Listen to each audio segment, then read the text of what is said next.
Hello there. This is James from Kuala Lumpur. I'm locked down, but as you can see, it's not too bad. The weather's nice and the sun is shining, and I've got a nice house, and I just sit in front of a computer working anyway, so it doesn't matter much.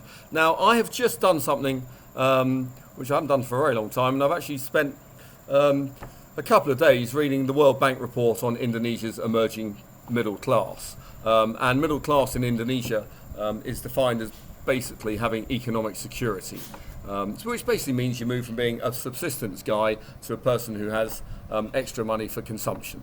And there are various categories within the middle class. It doesn't mean a sort of a pipe and corduroys and a cardigan like it might in some countries, but it does mean economic security and consuming.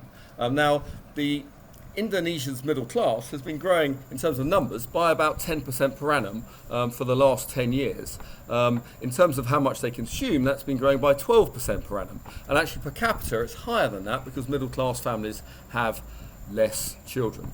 Indonesia is Southeast Asia's largest economy, and it's growing for the last 50 years. Its average GDP growth has been 5.6%. Now, that's including the Asian financial crisis and various other crises along the way. If it can continue like that, Indonesia will remain Southeast Asia's largest economy. With 270 million people now, it's going to be a place that really you're going to have to be invested in, and the story is compelling with these kind of numbers going forward. Everybody knows about poverty eradication in China. In Indonesia's case, of those who were poor in 1993, 80% were no longer poor by 2014. These are huge numbers, it's a big difference, and it's kind of an unspoken story because there's so much focus on China. Now, the ease of doing business, which was always a problem in Indonesia for so long, has improved dramatically. In 2013, Indonesia was 120th on the list of 185 countries. In 2018, 5 years later, it had moved to 72. So we've got President Jokowi in power now. He's addressed it. Before him, his predecessor, SPY, made great strides too. And with the new omnibus law being passed, we expect this to continue to improve. And there's a long way to go. 72 is nothing to get too excited about, but it's a lot better than being 120th. Since 2001, 28 million new jobs have been created in Indonesia. 80% of these jobs are in the formal sector.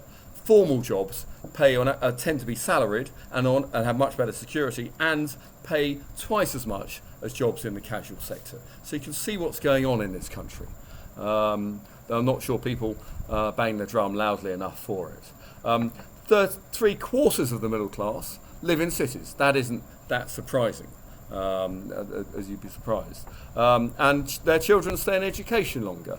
For example, 16 to 18-year-olds in 2002, only 50% of middle-class 16 to 18-year-olds remained in education.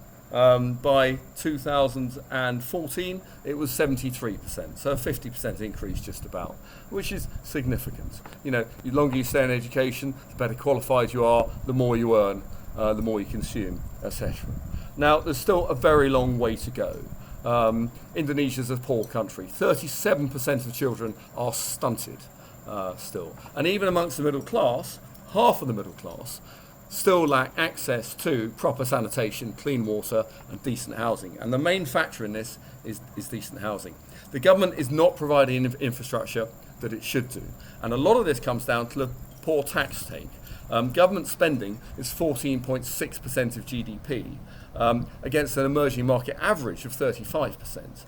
The tax revenue is 12% of GDP, which is very low. Most people don't pay any tax at all. And the emerging market average is around about 28%. So taxes are going to have to increase if the government's going to increase better services to the middle classes. What we are seeing is the middle classes just going private. They're not bothering with the government. And if you're a frequent visitor to Jakarta or Manila, you'll just see it's traffic gridlock, fumes, dirty and chaos. Increasingly, people are moving to private suburbs like Lippo Cikarang, Lippo Karawaci, Bumi Serpang Daya, Damai, and Bintaro. These are gated and they're guarded. They're not private, but they're kind of private.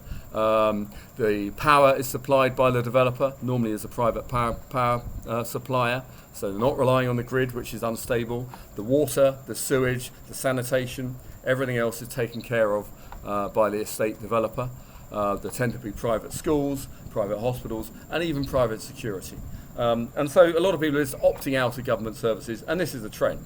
And Indonesia's challenge, obviously, is to increase the tax take without scaring everybody away, and providing better services for its people.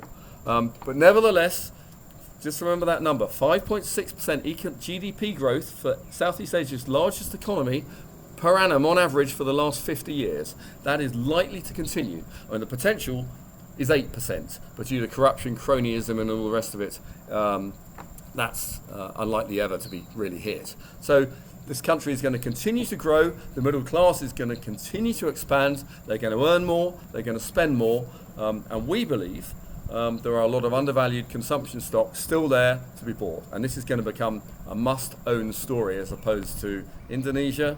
Yeah, well, we're too busy in India or China at the moment, which tends to be the attitude at the moment. So that is why we have 2/3 of our fund in Indonesia, and let's hope I'm not too wrong in doing that. Okay, take care, and you have any questions, drop me a line. Bye-bye.